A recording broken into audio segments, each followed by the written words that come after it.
Right now, a huge legal battle is unfolding in India's Supreme Court, and, it all comes down to the definition of a single word. Now, that might sound a little abstract, but stick with me here. For millions of people across India, the answer to this question could completely rewrite their rights at work. We're talking about a change that could affect the fundamental relationship between employers and employees. And that one word, it's industry. For nearly 50 years, the legal definition of that word has been a critical safety net for a massive range of workers. But now, that entire safety net is being re-examined. And frankly, the outcome is anyone's guess. So, to really understand what's on the line, we need to rewind a bit. We have to look at the legal precedent that's been the standard for decades. It's famously known as the triple test. This whole standard came out of a landmark case back in 1978. It created a really simple but powerful test to figure out if any organization, even a nonprofit, should be considered an industry under the eyes of labor law. The test basically boils down to a three-part checklist. 1, is there a systematic activity?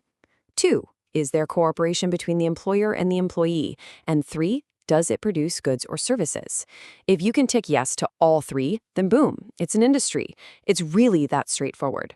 And this is where you can see just how wide-ranging this definition really is.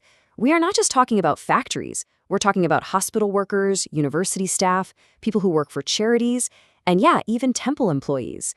Right now, all of them are protected under this umbrella. But, and there's always a but, isn't there? There's now a major push to change this. The argument to narrow this long-standing definition has officially made its way to the highest court in the land.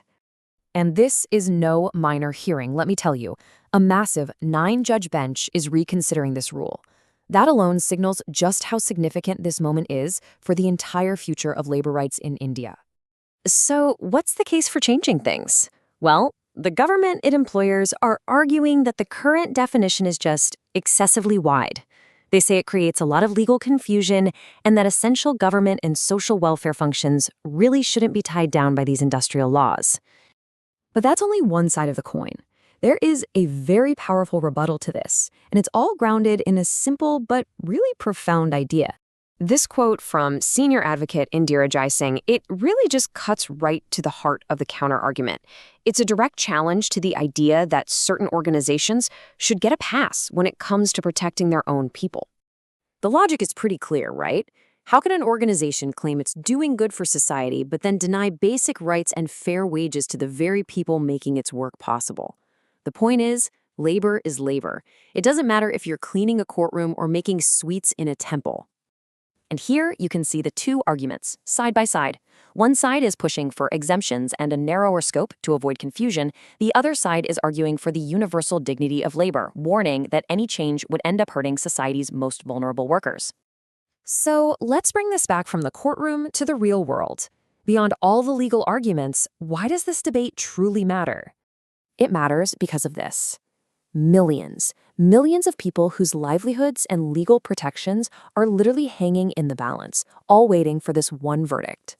And we're talking about the most fundamental safeguards here. The right to be protected from being fired illegally, the right to gratuity pay, the right to maternity leave. Access to the entire framework of the Industrial Disputes Act could be stripped away from entire sectors of the economy. Ultimately, this case goes way beyond legal definitions. The Supreme Court's decision is going to be a statement on the value of labor itself. So as I think this through, we're all left to consider, what is the true meaning of work, and who deserves to be protected?